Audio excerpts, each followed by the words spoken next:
and their input that they've tried to influence in the election as well. But before we get to all of that, let's talk about some breaking news, and that being the prostitution laws, which are about to be changed or in the process of being changed in Canada. I was talking to somebody about this just today who used to be in the industry and said that this is all going back to court in 2 years, that we're going to see another replay of the same thing. Tara, what are your thoughts on this? Scott, you're probably right. The Conservatives have put forth something that we think is the right way to go on this issue, but it might not pass muster, and we might be back in a few years trying to reformulate it. But I think that's the entire point of this. We're throwing it out there, getting discussion, varying viewpoints, but we're all trying to do the best for those people that are stuck in the sex trade and trying to get them out. We're not trying to make it easier for this occupation to grow.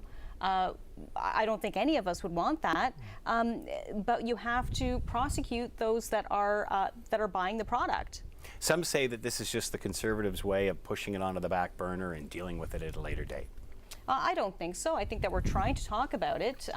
You can see, well, I know Ron's going to have a very different viewpoint because we've heard what Justin Trudeau's had to say on the issue, but this is the way that we feel about it, and I think that it's the proper way to go.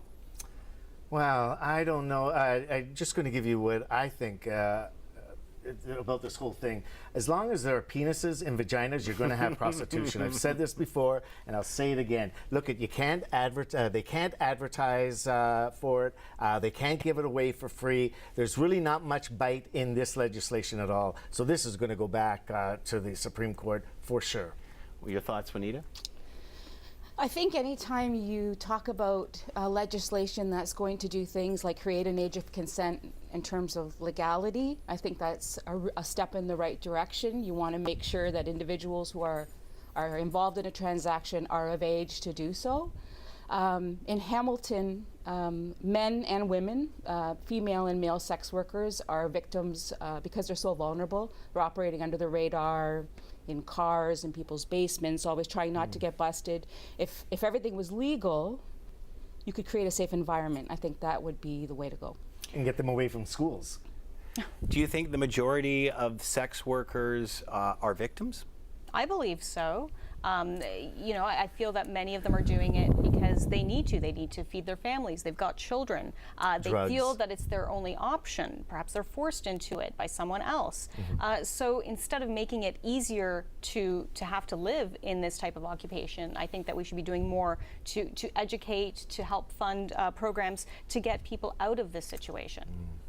Very difficult to get them out. This is the oldest profession ever. Yeah, I get it, Ron, you know, but still, it doesn't mean that all women have, think that it's a good idea. Are we stereotyping sex workers here, though? Absolutely. Because I hear so much, and again, from talking to people in the industry. I think there seems to be a bit of an assumption that sex workers aren't educated, or that sex workers, at least some sex workers, male or female, don't do this because they choose to. However, at the same time, you have to, they are at a disadvantage because it's not, there is a power imbalance between the client and the person providing the service. I think that creates a great vulnerability. And the Conservative government believes that prosecution is the way to go. Some would say that the people that we see on the street, standing on the corners, and the typical shots that you see on the news and what have you, represent an extremely small amount of sex workers. That a lot of this stuff are people that you would you wouldn't recognize on the street. They're men and women that are conducting business in their home. That sounds very Desperate Housewives of you, Scott. That's exactly, I hate to paint that picture, but I think it's more of that than it is of people standing on the street. Well, I don't know the actual percentage.